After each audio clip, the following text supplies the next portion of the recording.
Bonjour, bonsoir, très cher Internet, il y a Petro pour Socrates TV et ça c'est votre émission La Voix des Stars. La Voix des Stars, d'abord présenté par votre humble serviteur, votre humble présentateur, la communauté Sedawata Kinvekate, les lions de la presse congolaise. Donc Spiritas Carnel, Spiritas Nabapalin, Spiritas partout au Gilles Bakoko, l'émission Rabino et La Voix des Stars. En tout cas, un grand merci à mon patron, donc le patron de tous les patrons, et papa Langaï Petro Kangila, et pourquoi pas saluer maman Tété, maman Ngolou, et maman Yabana vraiment, qui m'a souvent embellé pour sa mot. Pas ya Annabelle Kangila, Jérémy Kangila, bébé Kras Kangila, donc la bébé qui bouge trop kaka ndengezala. Pourquoi pas saluer aussi mon équipe technique, na si ma caméra zabona de Kotita et mon bali ya Pembe donc papa Tita donc Montréal mon caméraman donc kaka ndengezala. Pourquoi pas saluer aussi mon cordon que j'aime beaucoup papa Sola, ya maman Lili et donc qui m'a souvent on peut repérer sa moto pas bateau ba soutenir lokola mauvais Ben Mal le Golo statut États-Unis d'Amérique et maman Bijou qui nous. Pourquoi pas saluer aussi mauvais Terenzing Terminator, l'homme qui fait valoriser la couloir, il était dans la sombre, Abimas qu'on a la lumière, kaka, dengue Zanabokasi, T7 Terenzing Terminator, et pourquoi pas celui aussi. PM Priscille Maïndou na Brésil wana et ya maman na biso aimé qui finit la rossignol Priscille Maïndou aimé qui finit la rossignol et pourquoi pas celui aussi mon pote mon ami donc papa social na Londres na Marcus Garvey, papa social, pourquoi pas agir ce tour dans la et sans oublier aussi ma bébé chérie et la jeune de Mele, il y a Suzy Oma, donc la mère de mes enfants, moi Samundu Azangamana. Voilà, très cher internet, il y a Petro pour Socrates TV. Les lots moi l'isolé c'est comme que tout sur la femme ngana binoka ndengezala tout sur la pena moi muke to be no beta pena masolo mingi tel sur moi muke o izaki no izo pesa ba artiste musicien et pourquoi pas aussi ya ba artiste congolais pour na nini pété na ba diaspora congolais donc nyoso mobimba yo sala pena passe makasi comme on a bon arrestation ya artiste monene na mboka la biso Congo na kombo ya Ferregola chair de poule. En tout cas, Gaulois, Gauloises, baza vraiment na kolela, mais monsieur Subazo Seka. Monsieur Subazo Seka donc libanga likoli ndeke chako ko sekate parce que tu éviter lobipe koma yo lobipe ezala boyekaka nengezalaka. En tout cas, tu pena peuple congolais mobimba, ba mourir tu à la bonne musique, ba to balinga faire gola. Je suis de nuances, en tout cas, ils ont makambo yaka nenge ba garder nengona à la maison d'arrêt et à ça la bongo 45 jours kaka nenge zala après 45 jours les temps ba libérer ba bimisaye libanda ya maison d'arrêt ona akosamba tokoye ba ceux qui aolonga procès ou pas mais ba gauloise bazo sambela ka makasi poke procès en kende pena na nenge moko ya mabete vraiment quoi na ko beta sous c'était vraiment na ba artiste musicien moni na ba bino balibana ya mboka na biso Congo mingi bapesaka basi valeur belé bapesaka basi ta bango valeur talelo na ba Europe oyo balinga ba valoriser mingi bana basi ba mama surtout donc moi vérité amukie oyo ndenge tozoyo kana ndenge tozolinga siko toyebisa bino pe très cher internet ya Petro pour Socrates TV donc paraît-il que non Ferregola a beta qui ex-femme na ye na France. Makambongo les cas déjà kala alors batindele ba convocation pour qu'il y ait kaka samba kaka ndenge zalara l'artiste Ferregola to éviter ce ka boyaka to zalara que non azara la tente pour na ko livrer ba concert na ye par-ci par là ndenge zalara wala ngala binote éviter mais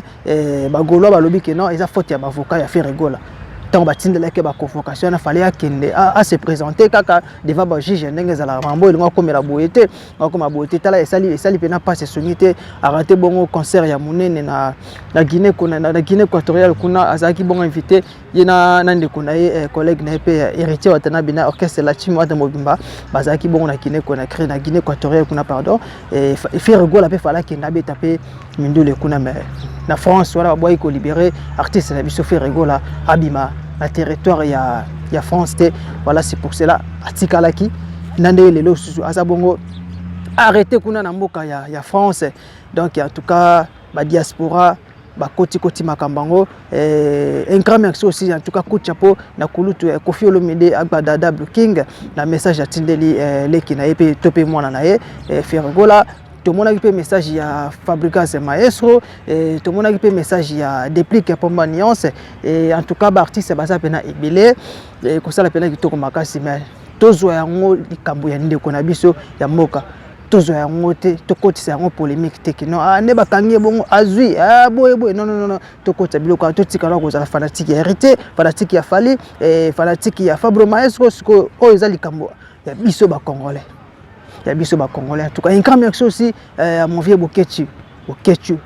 ninga koti pe suma kambango azolinga kaka libération ya Ferrego la chair de poule Jésus de nuance en tout cas ekosala pena kitoko makasi ba diaspora ba koti makambango na ba combattant kamwa na ba combattant ba koti makambango en tout cas esali pena bien Ferrego la ceux qui 45 jours on est coquille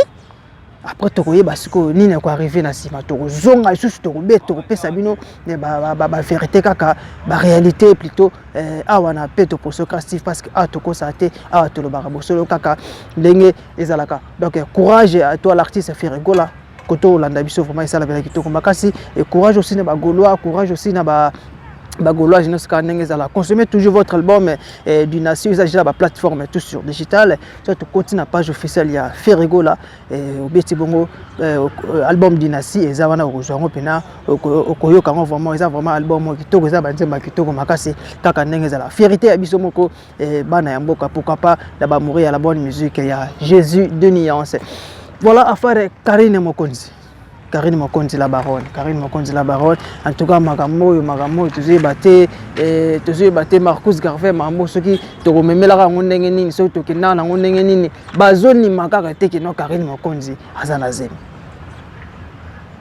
Papa Tita, ils allaient qu'il y a 7 mois. Pareil comme déjà il y a 7 mois, alors tout cas il y a 2 mois. Tout cas il y a 2 mois à Pamba pour que non, bébé Aya.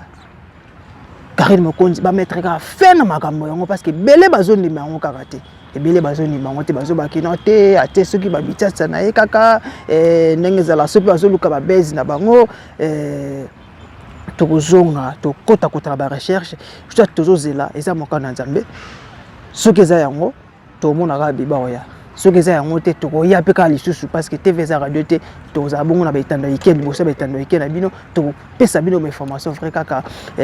ndengeza laka en tout cas félicitations aussi à l'artiste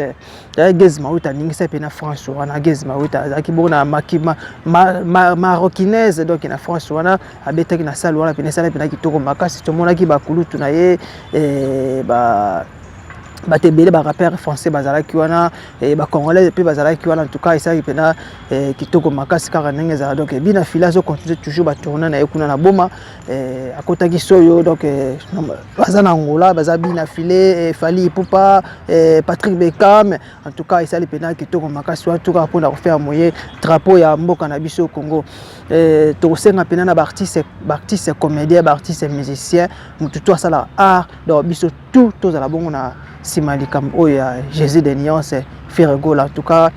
ça lipena participer mawa toyeba ko sala ba mamususu total rapesima va ko sala likamwe mabe tala pesima ekozala pena kitoko makasi ba musicien belé ba koma pe ake poto et belé à l'époque azalaki ake poto abotisi moi sabatu asundole na mwana poki azwa mokanda ba conséquences nango siko yango ekomi roya. Par conséquent, c'est en tout cas, tout ça vraiment na artiste musicien congolais. Tout ça vraiment na seba luengi ona ya montre vraiment donc tout le monde azala bongo sima ya Ferrego là ezala ozaka joueur ezala ozanani tout ça bongo sima ya dossier ya Ferrego là en tout cas ekosala pena kitoko makasi pour te soutenir dossier ba membela ngo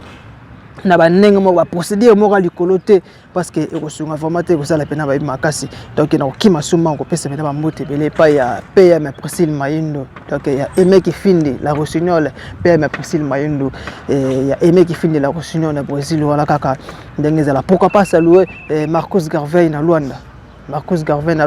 moninga Chisetona papa social El Diablo. Donc kaka ndenge za la rassas bi aussi DJ Adeba na Chypre donc DJ Adeba na Chypre très cher tournante ya Peto pour Soccer TV vous allez toujours brancher la chaîne na bino awa kaka ndenge za la vraiment et ça peut kitoko makasi en esca vous aurez information vrai et ndenge za la moi mon kekoto sport en tout cas participer mawa le part na biso toujours batté ceux qui tout ça linini toujours batté le part na biso tout ça linini toujours batté vraiment des matchs mobimba déjà tous a battu.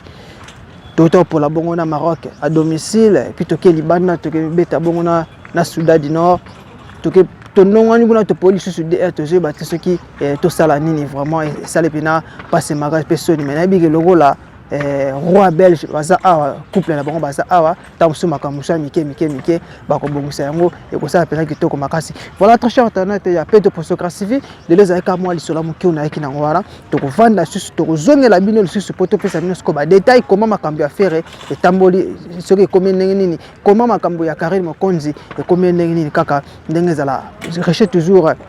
branché à un appel de Postocratie à Nessuka besoin de information vrai kaka ndenge zala qui m'a bien manko pesa motebele pas les patrons de tous les patrons et papa langa Petro Kangila et pourquoi pas ma mère donc maman ya bana maman Tete Ngolu Jérémy Kangila Annabelle Kangila Gemma Kangila et pourquoi pas c'est aussi bébé qui bouge trop bébé Grace Kangila et je remercie aussi mon équipe technique c'est ma caméra zabona de Kotita et papa Tete même Montréal mon caméraman et sans oublier aussi cordon sola il y a maman Lily donc Père Maïmbi,